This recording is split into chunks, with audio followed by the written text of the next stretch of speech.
ota-onalar qachon bolalar stomatologiga murojaat qilishi kerak? Qo'rqishmaydi, sedatsiz ham qo'rqishmaydi. Yoshroqlar. Yoshroqlar qo'rqishmaydi. Oddiy aholining tibbiy ma'lumotini birinchi o'rinda oshirish kerak. Shuni hisobida tishni parvarishini ham o'shanda o'rganib oladi. Hozirgi paytda unaqangi zo'r rivojlanmagan deb o'ylayman. Gap u o'sha aynan kalsiyda yoki tishlar to'kilib ketishida emas. Qaysi payt rivojlanadi? Onada. Birinchi trimestrda rivojlanib bo'ladi. Endi men ko'rdim, tishlari juda ham slabый. Детский stomatolog bu как sizda oilaviy shifokoringizdek. Ozgina qimmatroq. Uni tushuntiramiz, tushunishadi. Qanchalik farzandini tishi ko'p yomon bo'lib ketgan, shunchalik qimmat bo'ladi. Oxirida summa chiqqanda menga pretenziya qilishdi. 1 millimetrli xato juda katta narsaga olib keladi, o'zimiz bilamiz. Misol uchun qo'polroq tushuntiraman. VICH kasalligi bor odam. Undan tashqari bolalar qarsillab xohlagan narsasini yeydi. Endi siz yana 5 yil qanaqa qilib yomon bo'lib ketgan tishni siz qanaqa qilib 5 yil ushlashingiz mumkin?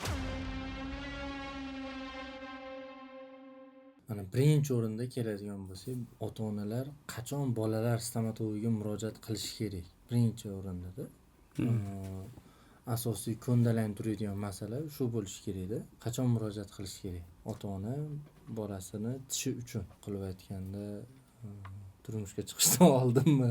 Bolalar stomatologiyasida oddiy. Xo'p, o'sha bolalar stomatologiyasiga murojaat qilish uchun mana endi bu endi aytmoqchimanki, qanaqa qilib tayyorgarlik ko'rish kerak demoqchiman-da.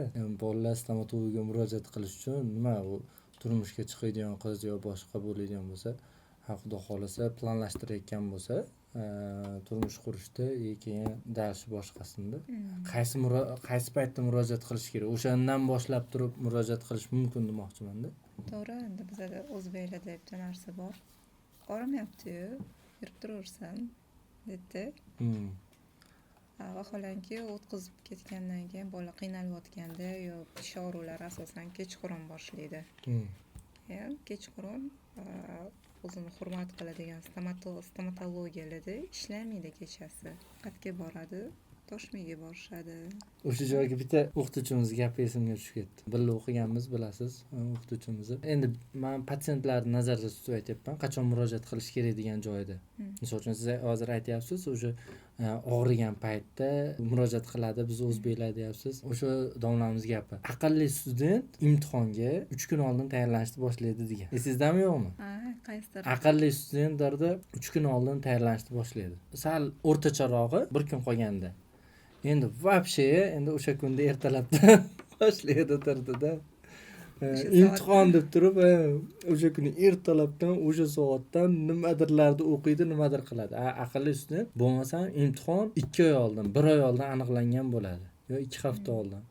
O'shanda ham aytibdi, aqlli student 3 kun oldin boshlaydi. Endi u patsientlarni endi ota-onalarni stomatologiga murojaat qilishini o'shanga sal o'xshatsak bo'ladi demoqchiman-da. Endi men praktikamda yosh ota-onalar ko'pincha birinchi farzandi podopitniy bo'ladi-da, bilmaydi qachon borishi, qachon ko'rsatishi.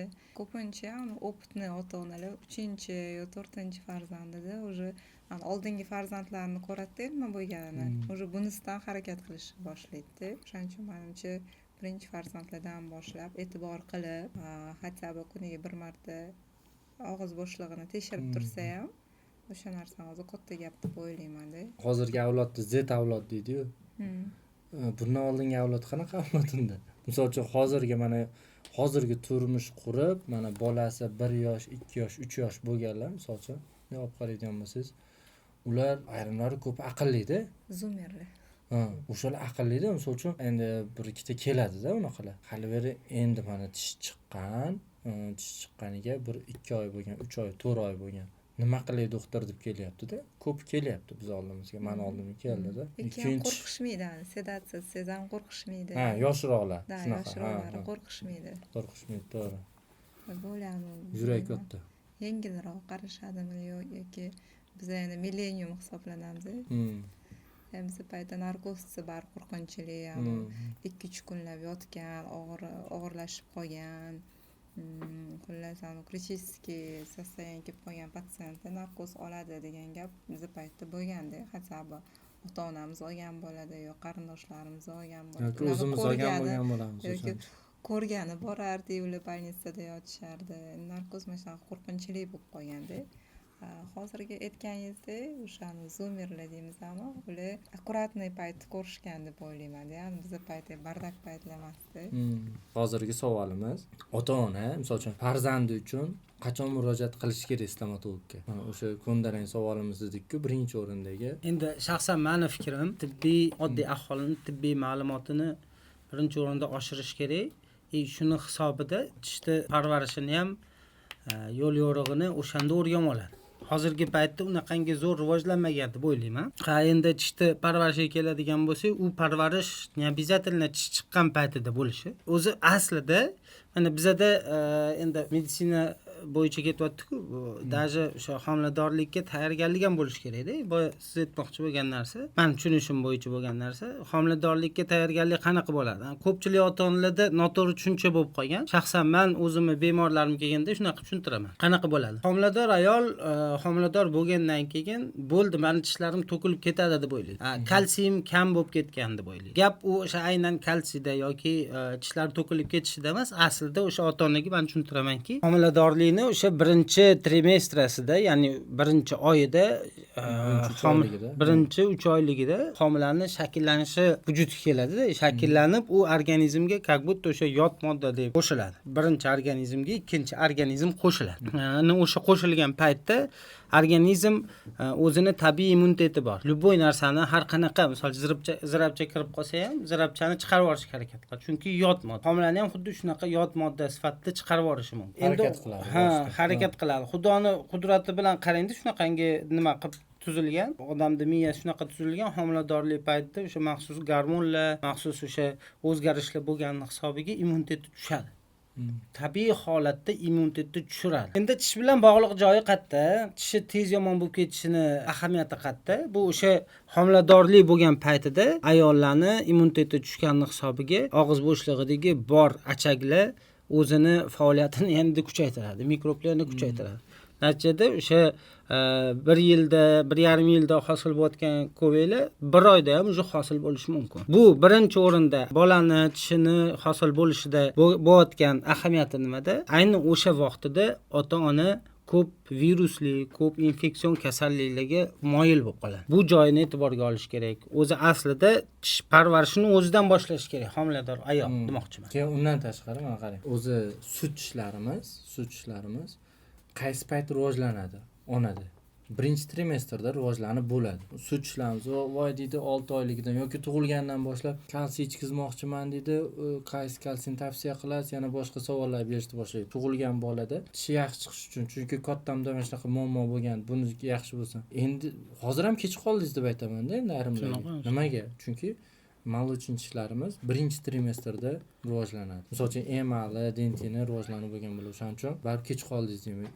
U qanaqa yana tayyorgarlik ko'rish kerak ota-ona? Mana misol uchun homiladorlikdan oldin o'sha bizda bu karies keltirib chiqarishini, ya'ni o'sha молочный tishlardagi demak birinchi trimestrdan boshlansa, misol uchun slabiy bo'lishi, emal slabiy bo'lishi, yaxshi shakllanmasligi, birinchi trimestr. Demak biz undan oldinroq harakat qilishimiz kerak ekan. Nimaga sabab? Ota-onadan so'raladi-ku o'sha minerallar, boshqalar, infeksiyalar ota-onadan, og'iz bo'shlig'idan, qonidan boradimi?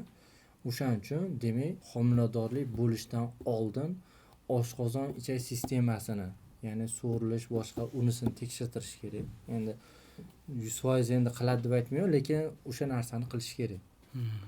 Undan tashqari o'sha so'rilishini yaxshilashdan tashqari og'iz bo'shlig'ini birinchi o'rinda to'g'irlash kerak ota-ona.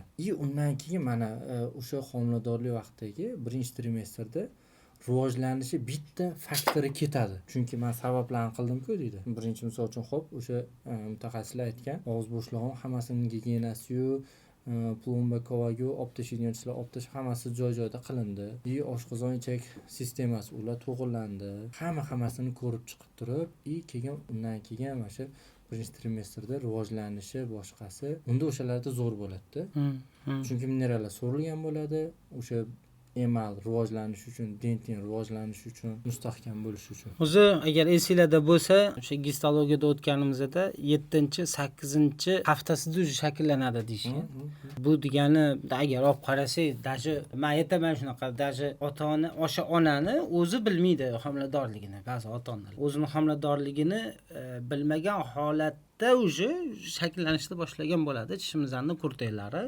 Hatto o'sha doimiy tishimizning kurtaklari ham o'sha shakllanishni boshlaydi. Endi xulosa qilib aytadigan bo'lsak, tishni shaxsan men nima deyman, u parvarishini обязательно o'sha tishi chiqqandan ko'pchilik aytadigan, bu bolalarning tishini o'zi sog'lom bo'lishi, dalshi mustahkam bo'lishi, parvarishini o'sha homiladorlikgacham даже o'zidan boshlab, keyin homiladorlik paytida parvarishini boshlash kerak. Bu parvarish nima bo'lishi mumkin? Avval o'zini kerakli moddalar bilan boyitib, kerak kamchilik bo'ladigan bo'lsa va o'sha turli xil infeksion kasalliklarga iloji boricha duch kelmasdan deydimi, nima deydi, kasal bo'lmaslikka harakat qilib oldini olish bilan boshlanadi. Даже stresslar ham ta'sir qilishi mumkin.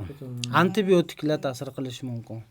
Menda bitta patsientimda bo'lgan, именно shu koronavirus paytiga to'g'ri kelib qolgan, homiladorlik payti va homiladorlik paytida o'sha ORV bilan o'sha kasallangan, o'sha koronavirusda boshda nima sabab bo'lganini hech kim bilmagan. Qattiq stress bo'lgan, asabiylashgan deymizam.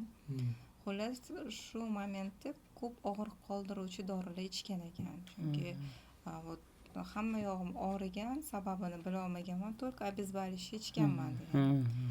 Ungacha 3 ta farzandi bor, ular normalni, hammasi yaxshi, sog'lom bolalarda. Именно shu 4-farzandi ko'p shu homiladorlik payti обезболивающий ichgani hisobiga zaychi gub bilan, ya'ni tanglay nuqsoni bilan tug'ilgan ekan, aynan shu bolada.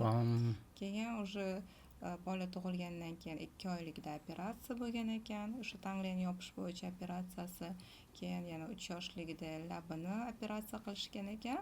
4 yoshligida meni oldimga kelishdi. Shu ortodont qabuliga bormoqchimiz, tishlarini davolab bering deb. Endi men ko'rdim, tishlari juda ham slabi, gipoplaziyali tishlaydi. Ya'ni emal qavati yaxshi emas. Shu tishlarni hammasini koronkaga yopib ortodontga jo'natgandi. Ularni yana 3-operatsiya ham kutib turgandi. Aytmoqchimanki, shu homiladorlik payti agar yaxshi o'tganida balkim bu ishlar bo'lmasdi. 4 ta farzand-a? Da. Ular orasi necha yoshdan ekan? Katta farzandi 9 yosh edi, adashmasam.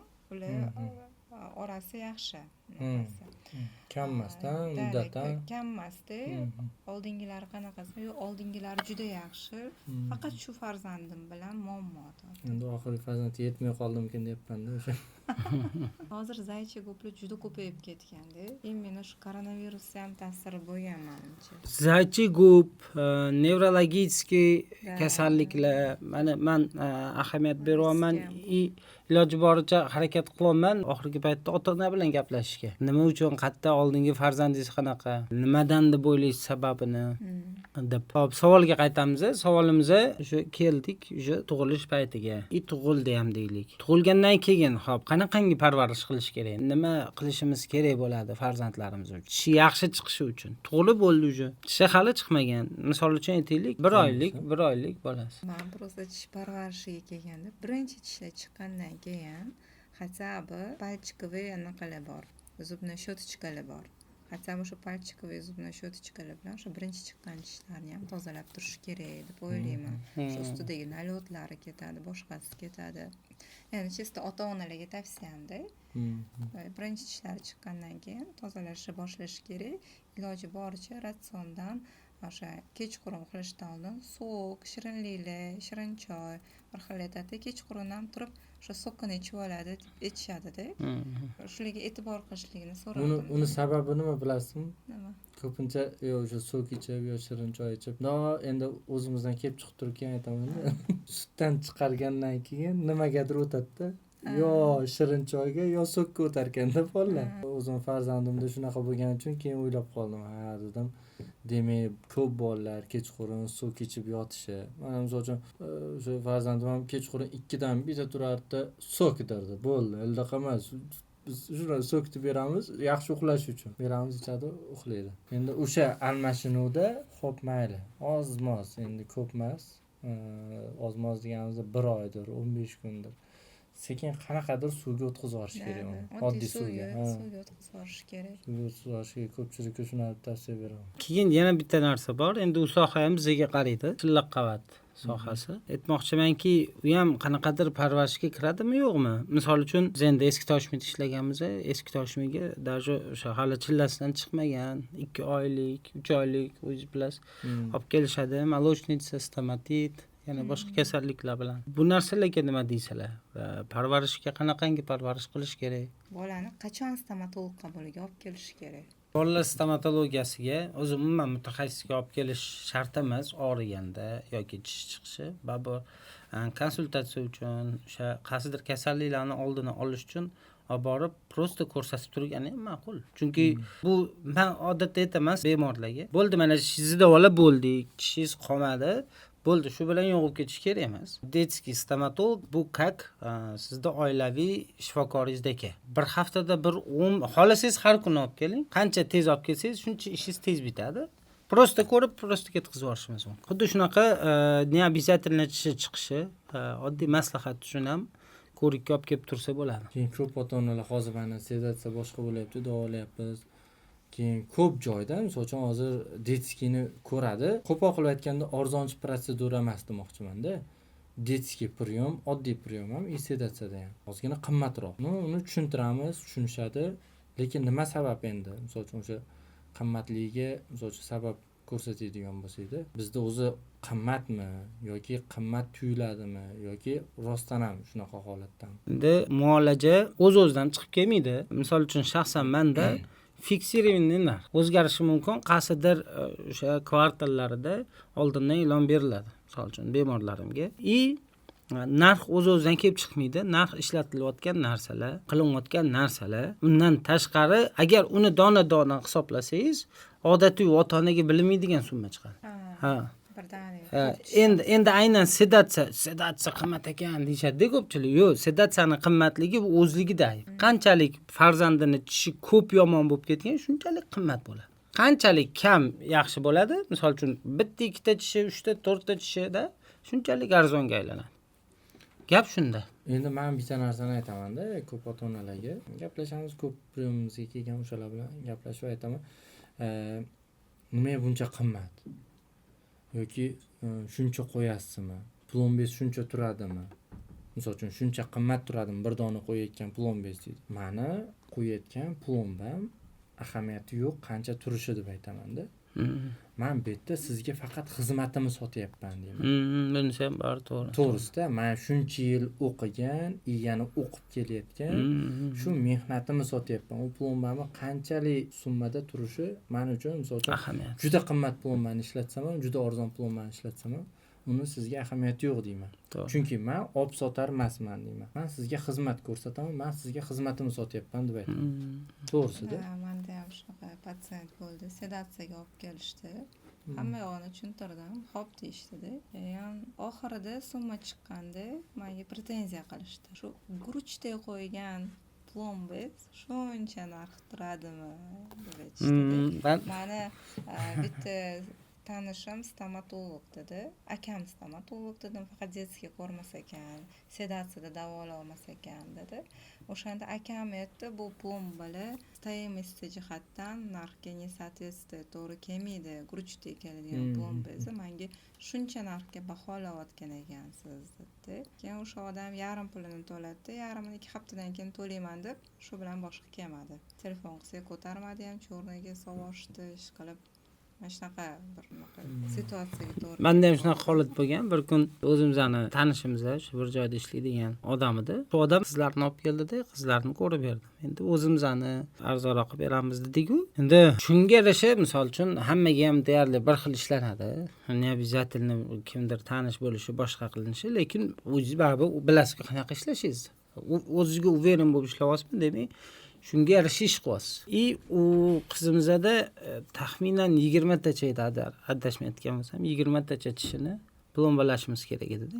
U 20 ta tishini ham ancha pulini qisqartirib, o'sha deyarli plomba, o'zini plombani tan narxi chiqadigan qilib hisoblab berdik-ku. Endi 20 ta bo'lganini hisobiga podrostok, постоянный tishlar bo'lgan hisobiga sal ko'proq hisoblandi nazdimda. O'zi bunaqa paytda hijolat ham bo'lasiz haligi so'rashga, mana shunaqa bo'ldi-da aka, nima deysiz deb keyin qilib beravering, oxirida hisoblashamiz, xavotir olmang, bosavering deyishdi. Endi qilib cho'tki qilib topshirib, aka mana bunaqa bo'ldi, mana bunchasini bera qoling deb aytgan paytda yomon tegdi-da o'sha gapi.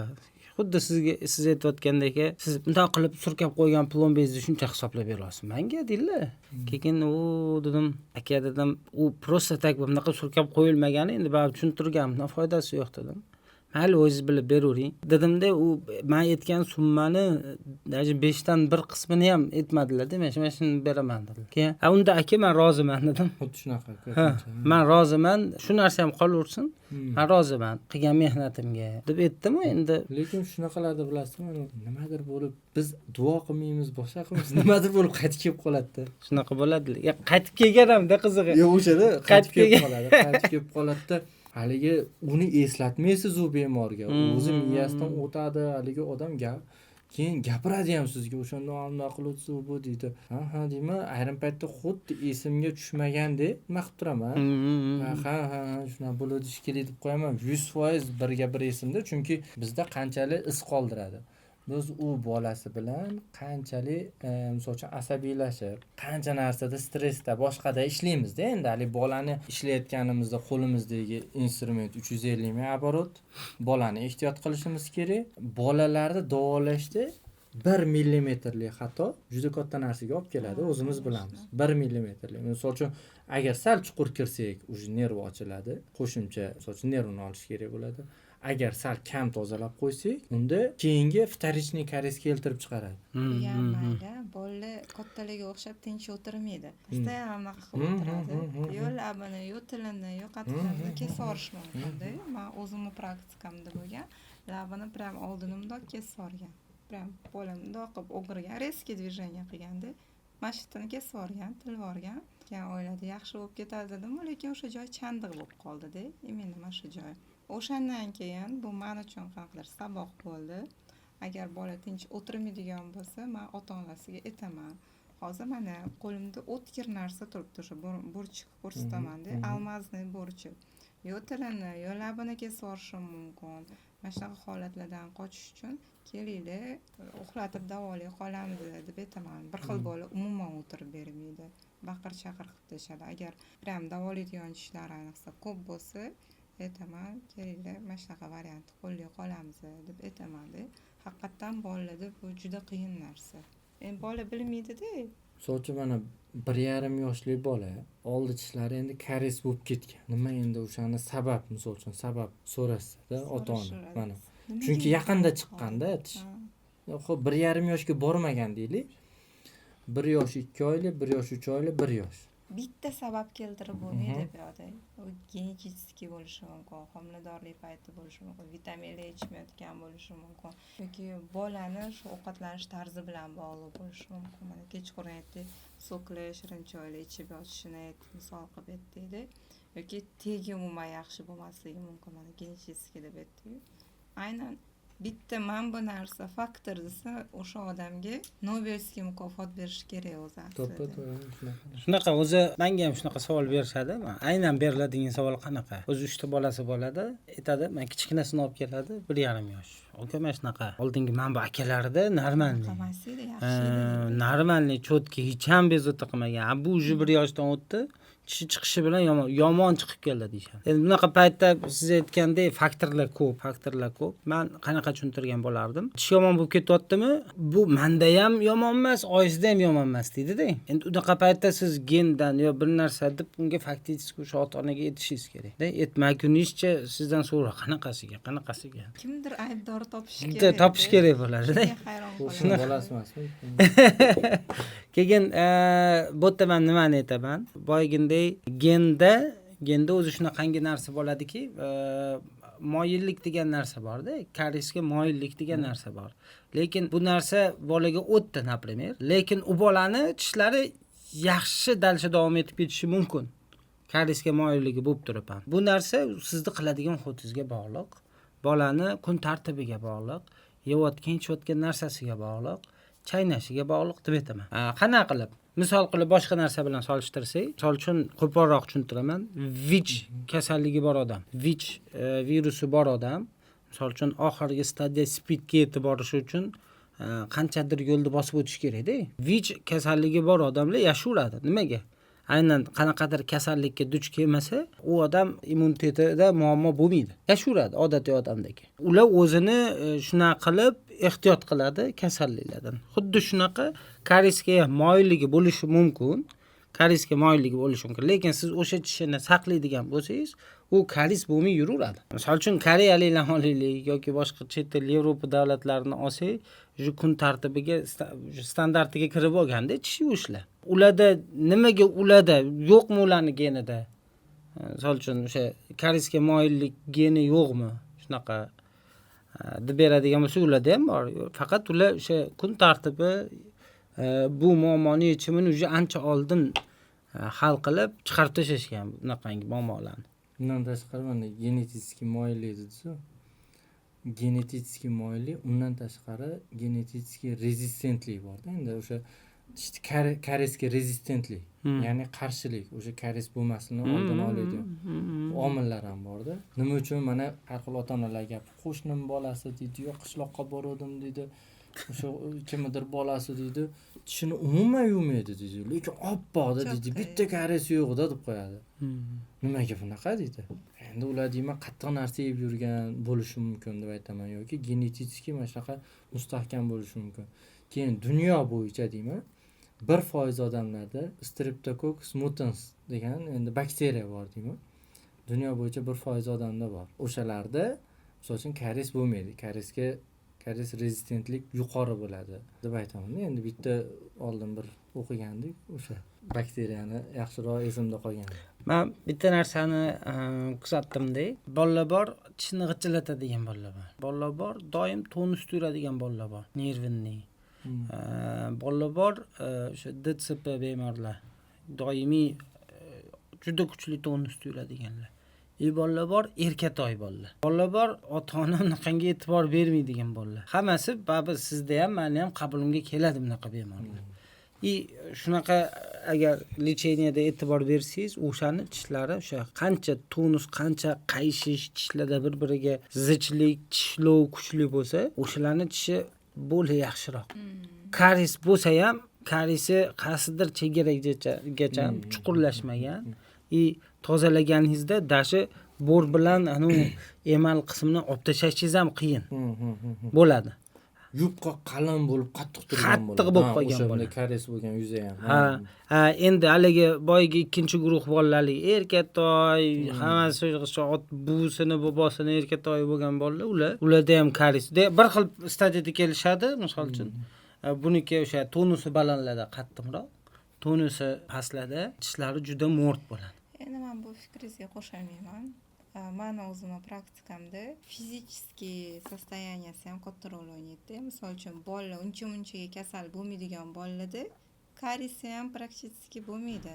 Baquvvat bolalar keladi-da. Bundoq qaraganingizda tako butuni yaxshi qaralgan bolalar bo'ladi. Immunitetga ham bog'liq deb o'ylayman. Mana uncha-munchaga shamollamaydigan, immuniteti yaxshi bolalarda og'iz bo'shlig'ida ham karislar praktически bo'lmaydi. Asal narsaga sal shamol qattiqroq esib qolsa ham shamollab burni oqqadigan bolalar bor, immuniteti past bolalar bor. Ularda ham qarasangiz, o'sha tishlari ham nozik bo'ladi, karislari ham ko'p bo'ladi uni qiladi. Mana hozir Nodirda aytgan gapi. Erkatoy emas, unga emas menimcha. Yo'q, men erkatoyligi nimada? Men aytmoqchi bo'lgan narsa gapingizni bo'ldim. Erkatoylik deganda ularga ortiqcha nima berilmaydi, misol uchun.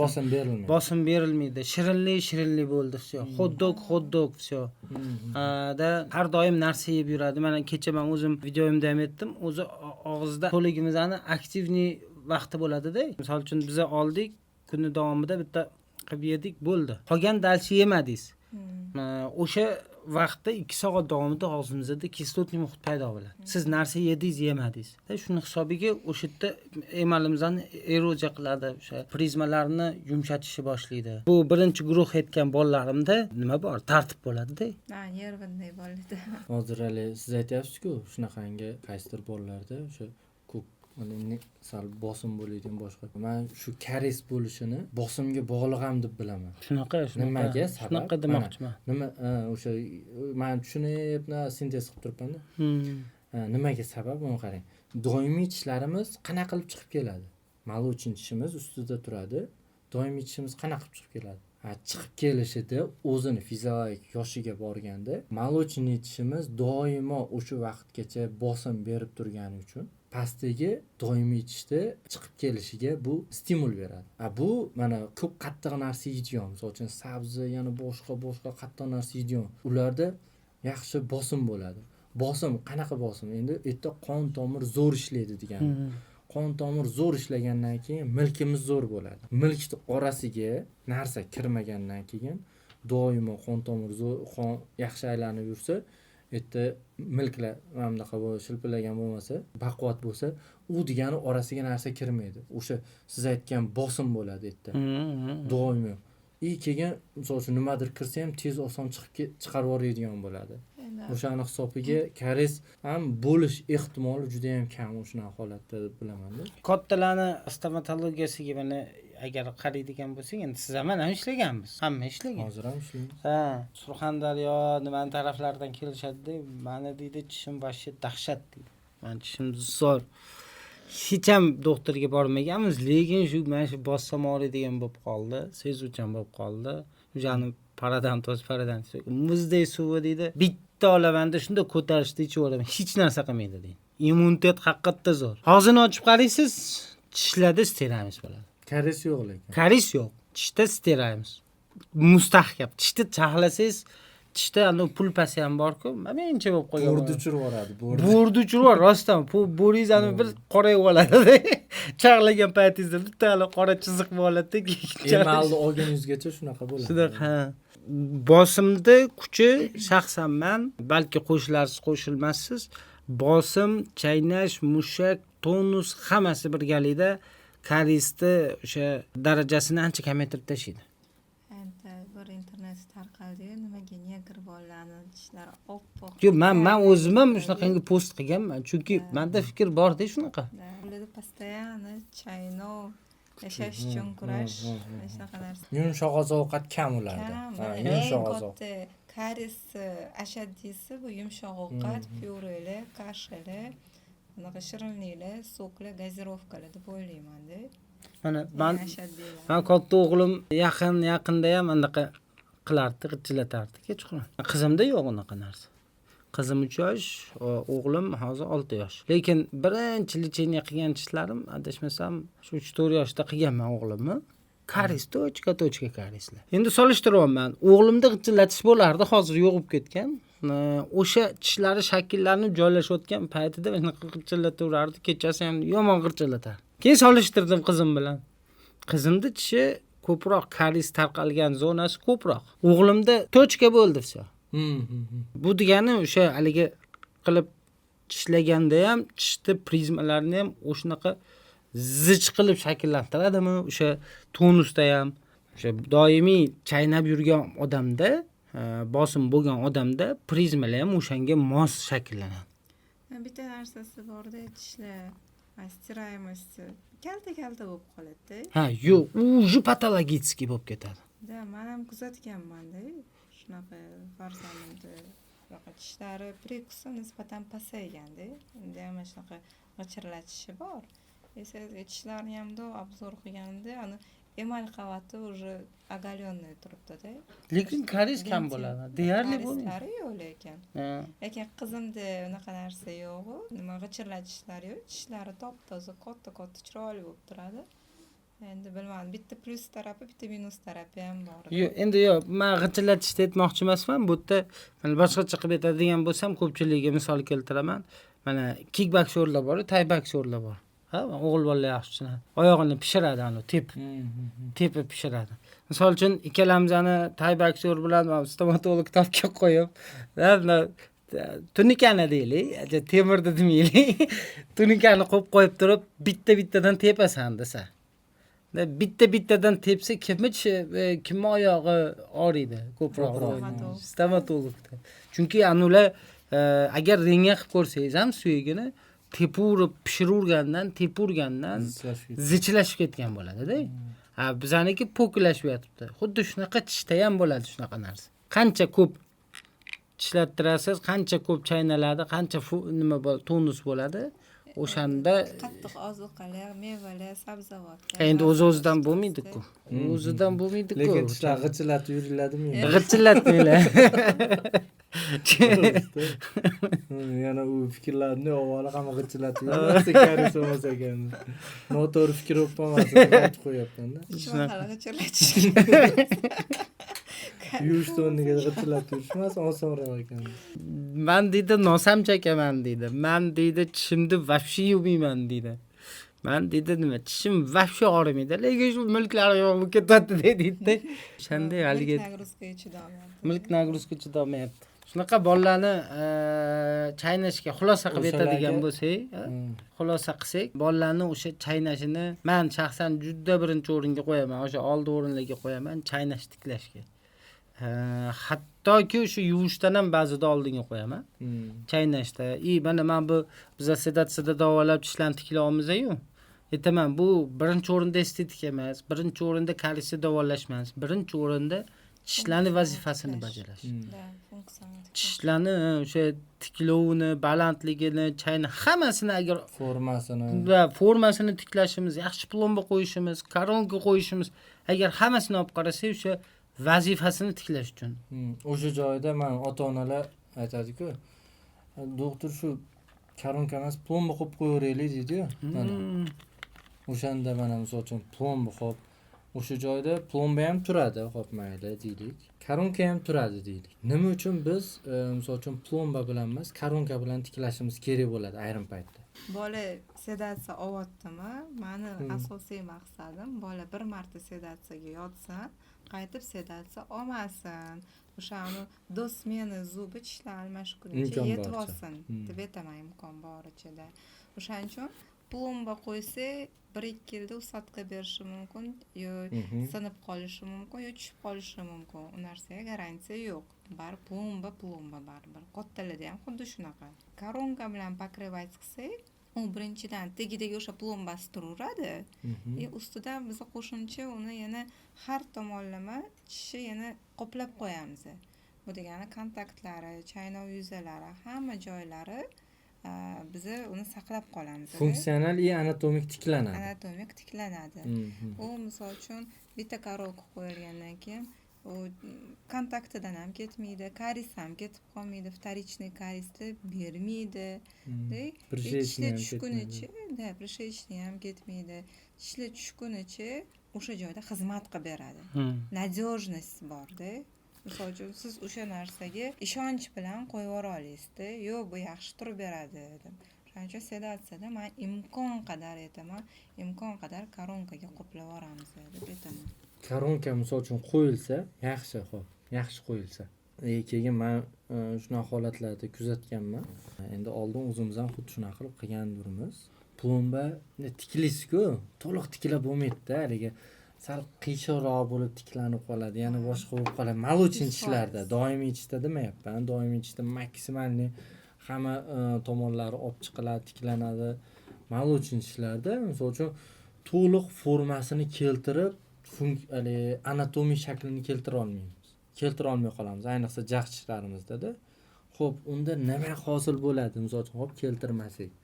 Shunaqa holatlar kuzatganmanki, mana misol uchun pastdagi tishni plombasini sal mana 4-5 tish deydi-da, mana shu bir-biriga sal nomiga mana shundaroq qilib, qiyshiqroq qilib qo'ydik deylik.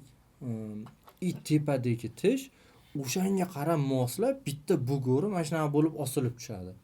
Shunaqa holatni kuzatganman. Keyin men o'zim koronka qo'yib boshqa qilib boshlaganimdan keyin koronka ham endi ko'p kirib kelib, mana shu ommalashganimizdan keyin koronka qo'yilish to'g'riligini yana bir martalab men o'zimda ishonch hosil qilganman. Chunki u anatomik tiklanadi. Xuddi shunaqa qiyshiq bo'lib o'sib tushish, deformatsiyalar bo'lish ehtimoli oldi olinadi. Menda shunaqa holat bo'ldi. O'tgan yili sedatsiya ancha aktivlashgan, sedat sohasida aktivlashgan paytimda bitta bemor keldi. Farzandini tishlari juda ko'p edi. U tishlarini men davolab agar hisoblasam juda ham katta summa chiqardi. Men iloji boricha endi ularga yordam qilgim keldi-da, как будто arzonroq hisoblaydigan qilib, o'sha koronka joyiga ham koronka emas, plomba bilan tiklab beray. O'sha qimmat bo'lib ketib qolmasin deb men ularni o'ylab, arzon qilib, arzonroqga aylansin deb plomba bilan siz aytgandek chaynovlarini ham plomba bilan tiklab berdim. Shakllarini ham, estetikasini ham. Lekin gap nimada? Gap muammosi nimada? Uzoqdan kelishardi. 3-4 oydan keyin bitta tish tushib qoldi. Tishi tushdimi, sindimi? Tishi o'sha plombasi endi singanmi? Или plombani o'zi kontaktdan qo'yib yuborganmi, nagruzkani usholmasdan. Chunki shunaqangi tishlari bor, yo'q tishlarni ham svetovoy bilan tikladim-da. Hozirgi paytda men unaqa paytda o'sha koronka qo'yaman. Ota-onasi imkon qilib bering desa ham, yo'q, koronka bo'lmasam davolamayman, turib olaman. O'sha tishini davolamayman. Vitoga yo'qotib qo'yadi-da. Da. Endi shu men u ishdan keyin o'sha bemorimiz 3-4 marta keldilar, keyin oxiri aytdim, aka sizga shu arzon qilib beraman deb qimmat qilib berdim sizga. Shu o'sha paytida agar siz misol uchun qo'yib berganingizda, imkonini qilib berganingizda, men o'sha joyda men tarafdan sizga o'sha joyda svetovoy plombalar bilan tiklab emas, koronka bilan birato'la tiklab qoidasida qilib berganimda, balkim faqat ko'rsatgani kelardi. Balkim umuman bezovta qilmasdi, sinmasdi. Men o'ylayman, gap nimada? Shu kerakmi o'sha joyda qilish kerak koronkani. Svetovoy emas yoki boshqa plomba emas. Ota-onalarga ham iltimos qilardim, agar lecheniya paytida doktor aytayaptimi, "Men shu narsa ko'rsatma" deb aytayaptimi, tishimizning shakli faqatgina o'sha yo'l orqali qanaqadir natijaga erishimiz mumkin deb aytayaptimi, shu narsaga amal qilganingiz ma'qul. Patsientlar dars beradi-da. Kerak-da, bu opitda bu. Otasi aytayapti-da, koronka qo'yish kerak farzandingizga. Hozir nervi olinadi, nervi olsa уже xrupki bo'lib qoladi. Katta plomba tushadi, u plomba nagruzkasini usholmaydi deb tushuntirishga harakat qilyapman. U patsient ota-onasi aytadi, "Mana qarang-da, meni oldimda bitta plomba qo'yilganda, poliklinikada qo'yilganda otada 20 yil turib berdi. Неужели men bu yerda qo'yadigan plombangiz хотя бы 2-3 yil turib bermaydi" deyapti-da. Bu постоянный tish bilan молочный tish umuman farqi bor. Молочный tishlarning anatomiyasi boshqacha, doimiy tishlarning anatomiyasi boshqacha, ularning priklepleniyasi umuman boshqacha bo'ladi. Men bu qo'yadigan plombalarimizni молочный tishda yaxshi turib bermaydi. Tan olishimiz Undan tashqari bolalar qarsillatib xohlagan narsasini yeydi. Ota-ona u kattalar o'zi puli ketgan biladi ota-onasi. Voy, mana shu ayabroq chaynashim kerak deydi-yu. Bolalar qizig'i yo'q. Bolalar unaqa emas. Chunki shoh bular. Agar o'ylayman, agar plombalar haqiqatan bolalarda молочный tishlarda yaxshi turganda edi, koronkalar o'ylab topilmagan bo'ladi. Shu koronkalar nimaga o'ylab topildi? Shu plombalar o'zini oqlamagani uchun. Men ko'p Endi o'yladim. 100% oqlamaydi deb aytmaymiz. Chunki qaysidir joyda qo'yamiz. Agar nervi tiri bo'lsa, men ham qo'yaman, qo'yishga harakat qilaman. Yo, shunaqa. Точный karisli bo'lsa, yo kontaktdan ketib qolgan bo'lsa, ладно deyman-da, qo'yib beraman. Buning uchun весь tish обтачивать qilmayman men. Shu sedatsiyani misol uchun haligi ota-onalar endi ayrim paytda savollar nima deydi? Ko'ngilga tegib ketami yo asabingiz buzadimi, shunaqa bo'ladi-da. Sedatsiya endi xavfli-ku, u-ku, bu-ku, sedatsiyadan chiqmasachi, zarari yo'qmi, u bo'lsachi, bu bo'lsachi deydi-da. Keyin bittasi shunaqangi o'tkazib yozdiki, menimcha yo doktor edi yo kim edi-da. Nimadir juda ko'p kommentariy menga yozib, asablarim o'ynab ketdi. Oxiri shunaqa yozdim unga. Siz dedim, telefon ishlatmang dedim. Chunki bu zarar. Keyin ko'chaga chiqmang, mashina transportlarga chiqmang, chunki avariya bo'lib o'lib ketishingiz mumkin dedim. Lekin har kuni yuramiz dedim. Hozir siz aytdingiz-ku, shuncha samolyotga chiqiladi, eng kam misol uchun avariya bo'ladigan transport samolyot hisoblanadi, lekin ularda ham bo'ladi dedingiz-ku. Samolyotga chiqmang dedim, ko'chaga chiqmang dedim, domingiz oldiga ham chiqmang, uyda yashamang dedim. Chunki zilzila bo'lib birdaniga bosib o'lib qolsachi odam dedim. To'g'risida. keyin o'sha kuni juda kech edi. 12 1mi nechi ham o'tdi. Men haligi joyda yozdimda keyin ayolim uxlayotgandim yo ertalab turgandan ko'rsatdim keyin haligiga. Men asablarim chidamadi dedim. Yo istoriya qo'ydim yoki o'shanga komment yozdim-da. Komment yozib turib istoriya qo'yib yubordim, shunaqa qildim-da. Xo'p, lekin hamma narsani o'sha xavflilik darajasi bor. To'g'risida, xavflilik daraja. Hamma joyda risk bo'ladi. Shunaqa narsa. Lekin mana misol uchun ehtiyotingizni qilmasangiz, bu yog'i Xudo ham asramaydi, Alloh asramaydi. To'g'risida, birinchi o'rinda sen ehtiyot qilish uchun nima qilamiz? Hamma tekshiruvlardan o'tiladi. Biz to'liq konsultatsiya qilamiz. Ayniqsa konsultatsiya qiladi. Biz yaxshilik tarafdorimiz. Yaxshi bo'lishim. Shu o'shanda bir juda yomon bir patsiyentim emas, u yozgan odamda. Eng asabimni o'ynab tashlagan narsa o'sha bo'lgan. Keyin men hozir kamginasini aytib berdim. Men bir enlik qilib yozganman bu yerda. Mamdaqa qilmang, u qilmang, bu qilmang deb turibdi. Men aytaman-da, shunaqa xavfli o'zi sedatsiya, shu bunaqa qilsachi desa, bu sedatsiyani bu biz o'tirib podpolniy bir ishlab chiqib o'zimizcha tatbiq qilmayapmiz. To'g'ri. Bu narsa o'zi ko'rsatmalari bor. Alohida ilm fan bor. Alohida shunaqangi yo'nalishdagi davolash turi bor. Yangi chiqqan yo'nalish emas, Germaniyada mana 60 yildan beri почти qilinadi bu narsa. Rezultatlar bor, dalniyshiy rezultatlarimiz bor. Bolalarning o'qishiga, ta'siriga, yozishiga, hech narsasiga ta'sir qilmagan. Bu narsa hammasi o'sha faktlar bilan isbotlangan. Misol uchun Toshkentga kirib kelganiga 10 yil bo'lgan bo'lsa ham, lekin orqasida 50 yil tajriba yotibdi. Shunaqa. Bizda ham mana 15-16-yildan beri qilamiz o'zi asli biz. Mana misol uchun men o'zim aytadigan bo'lsam, 15-16-yildan beri qilaman. Narkozim davolaymiz, faqat endi sal boshqacharoq sharoitda edi oldin. U payt haqiqiy narkoz bo'lgan-a? Yo'q, narkoz bo'lgan, o'shanaqa qilib davolaganmiz. Bir shunaqa vaziyat bo'lganki, Facebookda kimdir yozyapti, Toshkentda yo'q, O'zbekistonda yo'q, narkozim lichina qilinadigan, u bu deb yozyapti. Biz qilib yurgan paytimiz u. Qilib yurgan paytimiz men bu hammaligi hozirgi kunda bong urayotgan hali sedatsiya nima qilaman degan nimalar yo'q edi. U odamlar boshqalar yo'q edi. O'shanda keyin Facebookda bittasi u deydi, Qozog'istonda bor, o'sha yerda mamdaqa joyda bor. Bor dedim, keyin sulchayni kirib qoldim, kechqurun kirib qoldim. Bor dedim, nimaga yo'q dedim, ruscha yozib yotishdi, men o'zbekchalar yozdim hammasini. O'shandan bitta patsient chiqdi Samarqanddan. Bolasi erkatoy o'tirmaydi. Birinchi internetdan просто kommentariyni o'zidan ishonch bildirib kelgan malades. O'shalar haligacha Facebookda kontaktamiz o'shalar bilan. Yo'q degan, mana shunaqa joyda shunchadan beri qilamiz deganman. Balki u 17-yildadir yozishganim. Keyin bizda bor. O'shandan beri qilamizda. So'chun intubatsion yana boshqa holatlarda. Endi o'sha menga kelganda bemorlar shunaqa deb tushuntiraman. O'z-o'zidan qilinayotgan narsa emas. Buni o'zini ko'rsatmalari bor, o'zini bu tartibda joylashtirilgan hamma narsalar.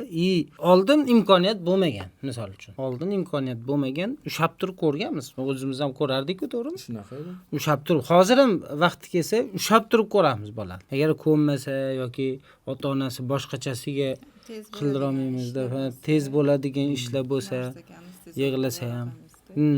Lekin bunaqangi ko'p darajadagi tishlarni yomon bo'lib ketgani, bolani shu ruhiy holati, bolani boshqa faktorlarni hisobga olib turib, har doim biza konkretni aytaman, shuna nagli aytaman. Aka, bu kinnalash emas. Kinnalash deb o'ylamang.